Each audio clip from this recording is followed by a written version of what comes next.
Assalamu alaykum hurmatli radio anglag'uvchilar. İlgilenişçe Xitay Tashqi ishlar ministrligining taklifiga binoan Pokistondagi o'xshamgan siyosiy partiyalarga tava diniy ulamolardan tarkib topgan 10 kishilik bir hay'at 7 oyning 11 kunidan 16 kunigacha Xitoyga bir haftalik sayohatga borgan. Ular Beijing va Guangzhouni ziyorat qilgandan keyin Urumchi, Aqsu, Qashqar qatorliq shaharlarni ekskursiya qilgan. Pokistondagi Urdu Point gazetining xabarida aytilishicha, mazkur o'makka Pokiston Islom mafkura komitetining raisi doktor Qibla Ayaz yetakchilik qilgan. Hay'at tarkibida Pokiston Islom jamoati partiyasining tashqi ishlar mas'uli Asif Luqman Qozi, Musulmonlar tadqiqot organining raisi Sulton Ahmad Ali qatorliq danglik shaxslar o'rin olgan. Şinjan gazetining 19 iyuldagi xabarda aytilishicha, o'mak xodimlar Urumchida Uyg'ur Abdunum Rayonlik partkomining sekretari Ma Shingruy va hukumat raisi Erkin Tunyaz, shuningdek Şinjan Islom institutining mudiri Abduraqib Timurniyaz qatorliqlar bilan uchrashgan.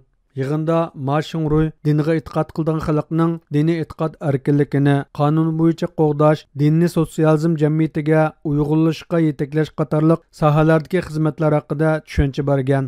Atalmış Şinjan gazetining 19 iyuldagi xabarda aytilishicha, Pokiston diniy o'mak a'zolari Xitoyning millat va din siyosatining amlilashishi, shunaqla Şinjandagi inoq va baxtiyor turmush har millat xalqining diniy e'tiqod erkinligidan to'liq bahramand bo'layotganligi qatorliqlarni o'z ko'zi bilan ko'rib, Xitoyning Uyg'ur diyoridagi siyosatlarga bo'lgan qo'llash tuyg'usining mustahkamlanganligini alohida tilga olgan. Bu vaqtda ziyoratimizni qabul qilgan Dunyo Uyg'ur qurultayining muavin raisi, strategiya mutaxassisi doktor Erkin Akram fikr bayon qilib mundoq dedi.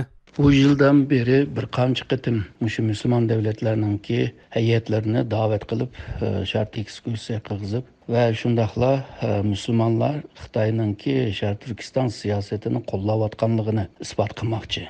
Yani dünyaya bu Şarkı Türkistan meselesi yalğızlar Garplıklarınki tep çıkargan bir mesele dep aslında Uygurlar bile yoki Şarkı Türkistanlıklar bile dindaş bo'lgan, hatta soydaş bo'lgan lama mana Şarkı Türkistan siyasetini qo'llayotganligini ko'rsatish uchun bularni davet qilib o'zininki maqsadiga erishmoqchi hamda siyosiy jihatdan deganda. Sharq Turkistonda ilib borgan bu zulm siyosati hamda xalqaro buni irqiy qirg'inchilik deb to'niyotdi. Ama bu Xitoy o'zininki qonunlarda, asas qonun bo'lsin, Urumchi hukumatininki hujjatlari bo'lsin, bularda yeziqlik bo'lganligini, misolga Xitoyning asas qonuni 36-moddada diniy erkinlik bor deydi.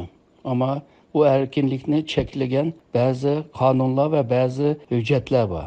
Bo'libmi Urumchi hukumatining chiqargan din faoliyatlarini qanday ilib berish, dinni qanday yashash va shundaqla İslamiyetning Xitoycha İslamiyetga beqinish kerak bo'lganligini va Xitoyning hokimiyatini qo'g'daydigan, Kommunist partiyani qo'g'daydigan, Xitoy siyosiy madaniyatini qo'g'daydigan munda musulmonlarni yetishtirishga tirishyapti. Pokistonlik hay'at bilan bo'lgan suhbatda Ma Shingruy Amerika hukumatining Uyg'ur masalasini qo'llaganligini ayblab, yaqindan buyon Amerika qatorliq bir qism g'arb davlatlari millat, din, kishilik huquq temasidan foydalanib, Şinjanga aloqador yolg'on yovdiqlarni uydirib chiqarmoqda, shunaqla bu orqali Şinjangning muqimligiga buzg'unchilik qilishga urinmoqda degan. Doktor Erkin Akram bu vaqtda to'xtalib, buning butunlay asossiz ekanligini ta'kidladi. Müslüman devletlarda hazır şu G'arbga qarshi, Amerika qarshi bir siyosiy pozitsiyasi bor. Bunun sebepleri ko'p hamda. Siyosiy jihatdan hamda Amerika ajizlayotdi, Xitoy kuchlanayotdi, Xitoyning yanida tursaq siyosiy jihatdan foydali bo'ladi deb. Ikkinchidan bu musulmon davlatlar Xitoy bozoriga ega bo'lishini xohlaydi. Xitoyninki shu musulmon davlatlarga mablag' silishni xohlaydi. Pokistondagi davlat bo'lsa, jiqroq mablag' solsa iqtisodimizni tuzib olsak deydi. Xitoy jiq mablag' silyotdi. Hamda bu Xitoy bilan Pokiston orasındagi munosabatning yana bir tarafi shu Hindiston masalasi. Ya'ni bu Pokistonni qo'llab turib Hindistonga taqabul turish degandek bir siyosatmi bor. Shuningga bu Pokiston jihatdan deganda Xitoy bilan munosabatni taraqqiy qildirish bir milliy siyosat masalasi bo'lyapti. Shuningga bu G'arbga Amerikaga qarshi bir siyasetini yürgüzüş ve muşuna teşvik kılış Müslüman devletlerinki siyasetiga muvafiq buludu ve Xitayninki Şarkı Türkistan Müslümanlığa kartılgan siyasetga mos keldi. Şununla bu Ürümçininki katavaşları bu meyli burun O'rta Asiyadagi devletlerge bolsun, meyli Müslüman devletleri bolsun, muşunda bir siyasi teşvikatni ilip beriyotdi. Pakistonda chiqadigan Atigelli xabarlar gazetining 18 iyuldagi sonida aytilishicha, Urumchidagi suhbat yig'inida Pokistonlik hay'at islom dunyosi bilan Xitoy birlashib, yangi bir dunyo qurib chiqishning ehtimoldan yiroq emasligini ta'kidlagan.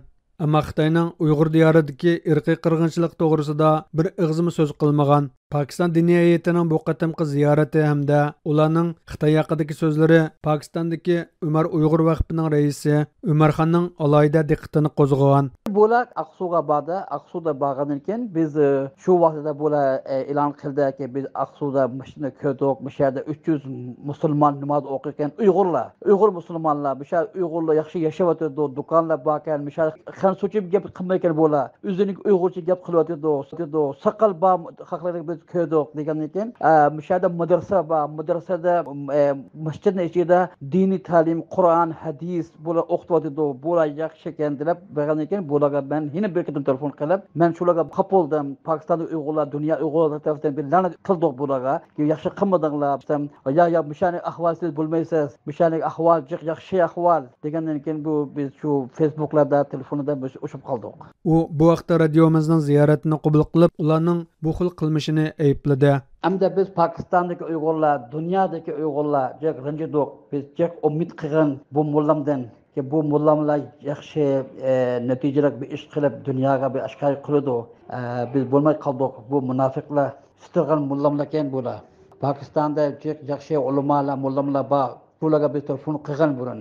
Cho'ng ulamolarga, bu cho'ng ulamo mullamlar bularga nasihat qilgan. Kashaga borgandan keyin ehtirom qilinglar, Uyg'urning ahvolini ko'rib, yaxshi gap qilinglar degan bularga. Hamda bular asha berib Xitoynika ko'rib bular sitildi, iymonni satdi bular. Bularga Alloh hidayat bersin. Shu bizga qilib qilalaymiz. Lekin biz Pokistondagi Uyg'urlar, Pokistonlik mullamlar mishadagi adillarni ranjidik.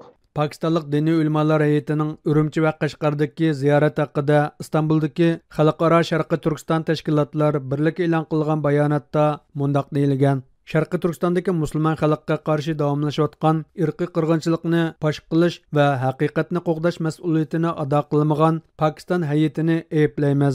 Shuning bilan birga mazkur hay'atning islomni xitoylashtirish harakatini va Xitoyning islomga qarshi siyosatlarini haqqoniy qilib ko'rsatishga uringan qilmishlarini tanqidlaymiz. Pakiston Jamoat Islom partiyasining 4 million agashkuchisi bo'lgan rasmiy Facebook sahifasida Jamoat Islom partiyasining tashqi ishlar boshlig'i Osip Luqman Qozi qatorliq uning amraligidagi hay'atni Qashqar Aytga jamiyasi oldida jamining imomi G'o'ja Abbosning kutib olganligi yozilgan va ko'rishayotgan holatdagi bir parcha rasm ko'rsatilgan bo'lsa-mu, ziyoratning tafsiloti va yoki Uyg'urlar to'g'risida hech qanday ma'lumot berilmagan. Facebook'dagi mazkur bayonotning ostiga Ziyoul Islom nomidagi bir pokistonlik inkas yozib, u yerdagi musulmonlarga zulm silayotganligini anglagan edik. Ammo jamoat islomi rahbarlari buni diqqatga oldimi deb savol so'ralgan bo'lsa-mu, javob berilmagan. Hurmatli radio anglovchilar, bu programmani Istanbuldan Arslan Tash tayyorladi.